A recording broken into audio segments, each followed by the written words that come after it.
rebounds, but he's really good getting putbacks and layups off of those boards. Let's catch up with Doris from the sideline. I caught up with Coach Monty Williams. He knows this won't be an easy game, especially defensively. And he talked about how difficult it is to contain shooting guard Manu Ginobili. He told me Ginobili is one of those right brain scorers. He just sees the game just slightly differently. An angle to get by his man or an opportunity to draw contact. And of course, he can really do it all. Drive, shoot, and pass.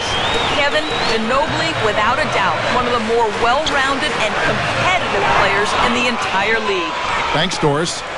Here's Parker, and the shot is good. Tell you what, whether there's an opening or not.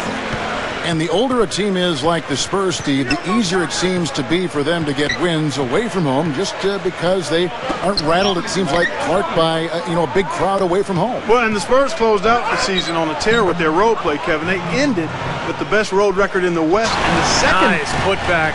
That's why you want guys working hard on the boards at both ends of the floor. The feed to Leonard. Parker sets the screen for Leonard. Back to Parker. Open look. Good. He hits the jump shot. He's got 6.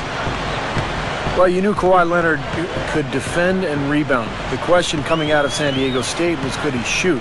Because he didn't shoot a high percentage in college, but shot it very well for the Spurs. He's worked awfully hard on that shooting stroke, and he looks like he's going to be a big part of this team for many years to come.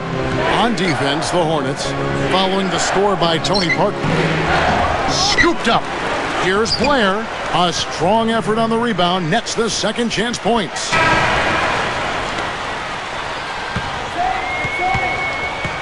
Kicks to Splitter. Back to Parker. There's the screen. Pass to Green.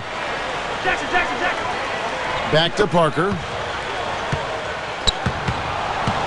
Lock at 6.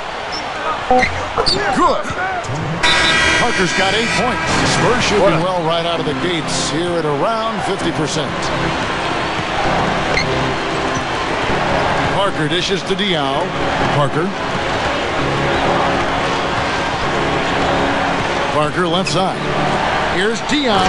A monster one-hand slam. The defense caught dozing off that time. Those open dunks, pretty high percentage. Yeah, you're not going to miss many of those. I mean, this is really a poor defensive effort. Here's Rivers. He's checked in for the Spurs. Blair comes in for Boris Diaw. Parker drives in.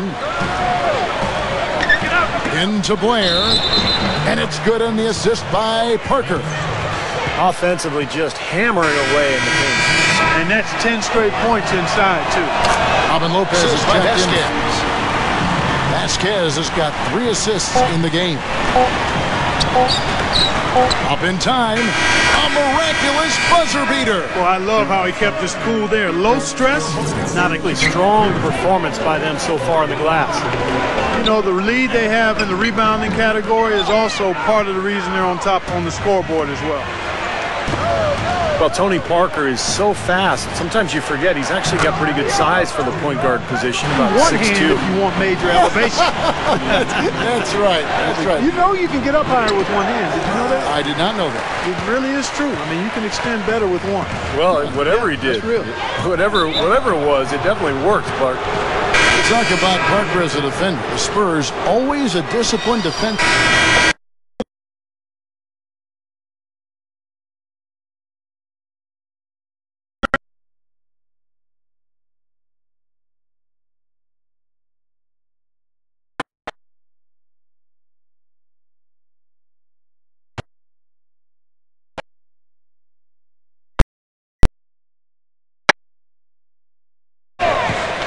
And now around 2 minutes gone by in this half. Parker with the steal.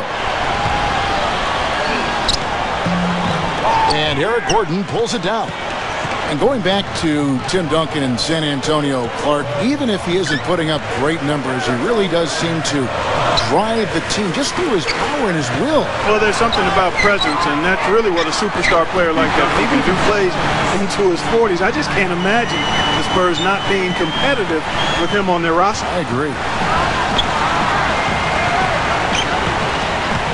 Parker outside. Leonard Kicks it to Gino. Shoots. Plenty of room to knock down the shot. Ginobili's got 10 points. Club very impressive with their offensive efficiency. Parker drives in.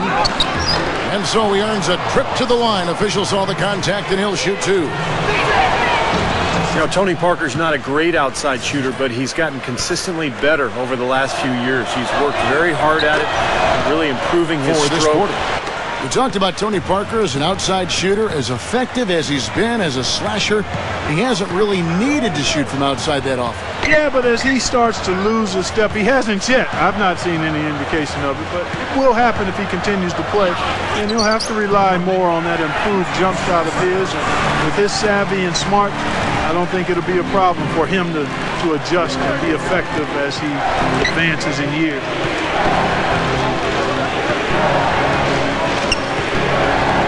He dishes it to Gino.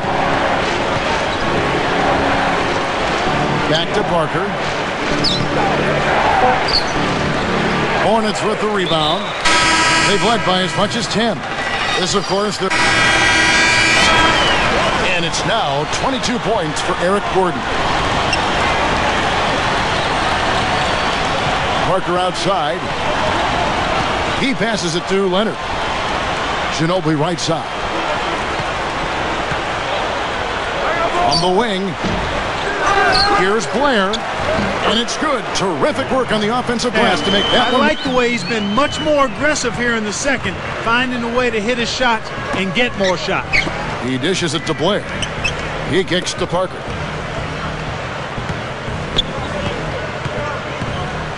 Parker off the pick from Duncan. And Parker, here we go, feeds to Leonard. Lopez with the steal. And a fast break now for the Hornets. Here's Davis, and he caps off the fast break with a monster slam. Making it look easy out there. Let them develop and see how they unfold. So we see the Hornets taking the